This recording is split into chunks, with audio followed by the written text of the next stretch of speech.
po ay ng 5 simple tips na makakatulong po sa inyo para mas mabilis po tayo makapag-create ng account and yung mga frequently asked questions para mas maging madali po sa inyo makapagsimula at makapag generate ng profit or revenue dito sa Sitaw platform or dashboard natin. So guys, sa mga nagtatanong, ano nga ba yung unang tips ko? Number 1 tips guys, dapat before tayo mag-register dito kay Sitaw, meron tayong stable Wi-Fi or data connection. Okay? And available po itong Sitaw application sa Play Store or App Store. No? Pwede din po tayo mag-register gamit itong kaninang official account, the sitaw.com. Yun po. Andiyan po sa may description sa ibaba at i-click mo lang yan, makapag-register ka na ng direkta as a seller, okay? So, napaka-bilis lang. And syempre, pwede ka na din dito mag-login gamit ang inyong applications kapag na-download ka na po sa Play Store. So, ang next tip naman natin, yung onboarding, okay? Kung kayo po is masyadong na-overwhelmed sa mga tutorial online, so sobrang dahil nagtuturo, and ayaw nyo na kumalas mismo sa dashboard ni Sitaw, pwede po kayo dito guys matuto ng mga frequently asked questions. So pupunta lang po kayo dito sa help center. So meron sila dito, may mga basic na tinatanong natin paano mag-register, paano mag-product release, paano mag-process ng order, paano mag-recharge. At syempre pinakaula yung gustong-gusto natin, paano mag-encash or mag-withdraw dito sa platform nila. So punta lang po kayo sa help center. Okay? And number 3, ano ang advice ko para mas dire-diretso yung pag-ikot ng ating puhunan dito kay Sitaw? Ako guys, naglalagay po ako ng fund every 1 to 2 weeks, no? Para at least dapat malapit na eto guys, pakita ko sa inyo. Punta ako sa my wallet. Ayan. So meron dito ang dalawang tab. Meron ditong freezing money and wallet balance. Kapag po yung freezing money ko, alam ko malapit na siyang mapunta dito sa aking wallet balance, eto po ginagamit ko na siya or pinapaikot ko na po ulit siya. Pero before ko siyang pinapaikot guys, syempre tuloy-tuloy pa rin po yung order dito kay Sitaw. Everyday guys may nag-order. So make sure dapat meron tayong wallet balance na nakalagay po dito or nakaabang. Okay, so pag may mag-order or may nag-order na, punta po kayo sa order. And then, meron po ditong pending. Like po nito guys, meron na akong pending dito. Meron akong 57 shipping and 49 na delivered. So, kailangan po guys, itong bayaran, itong 12 pending na ito. So, sample natin.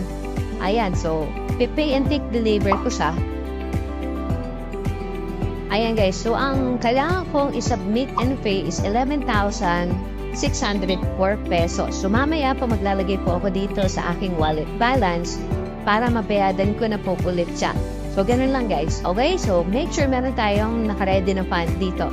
So, okay, 1 to 2 weeks, naglalagay po tayo ng fund dito. Okay? So, ang 4th tip natin guys, yung order. Ayan.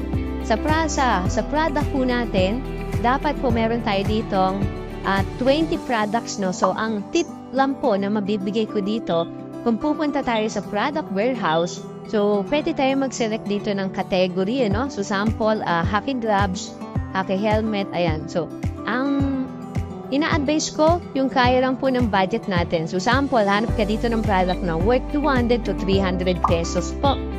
So, mas okay yan para at least hindi masyadong mabigat. Pero again, depende po sa capability natin or sa puhunan na pwede nating ilagay dito. Okay? So again, nagge-generate po tayo ng 3 to 7% na profit margin every product na mabebenta dito kay Sitaw. Again, ulit, wala na tayong iisipin for product inventory, warehouse, logistic, delivery, and siyempre yung marketing. Si Sitaw na po ang gumagawa po ng mga yan.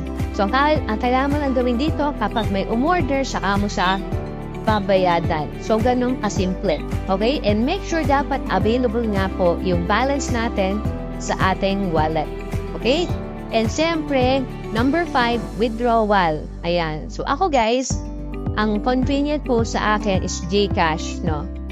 So, Madali lang po maglagay nito. Punta lang po kayo dito sa Manage Profile.